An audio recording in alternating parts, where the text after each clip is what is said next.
میرا اسی موضوع پر بڑا اختلاف بھی چلتا رہا 20-25 سال سے، بلکہ اب بھی چل رہا ہے۔ تو ایک شرف نسب محمد صلی اللہ علیہ وسلم ہے، جو سادات کا شرف ہے، اس میں کوئی ان کا شریک نہیں ہے۔ وہ اللہ تعالیٰ صفات کی حیثیت سے بھی اللہ عطا فرمائے، صرف خون کی حیثیت نہیں بلکہ حسب اور نسب کی وجہ سے بھی۔ نسب تو خون ہوا، حسب صفات ہیں۔ اللہ صفات بھی دے اور نسبت بھی دے خون کی، تو وہ جو ہے وہ ٹھیک ہے، اس میں ان کا کوئی شریک نہیں ہے، کیونکہ رسول اللہ صلی اللہ علیہ وسلم کا خاندان ہے، آپ کی صاحبزادی کا خاندان ہے۔ لیکن قرآن مجید میں جو جو حرام رشتے ہیں ان کی تفصیل موجود ہے۔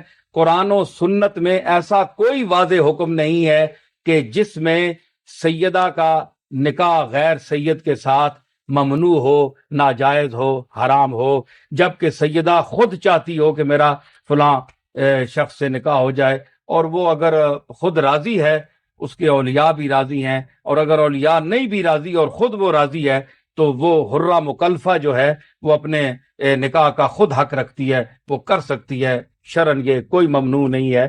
لیکن بہتر ہے سادات کے لیے کہ وہ اپنے خاندانوں میں ہی رشتہ کریں، اور بہتر ہے کہ اپنے خاندان سے باہر نہ کریں۔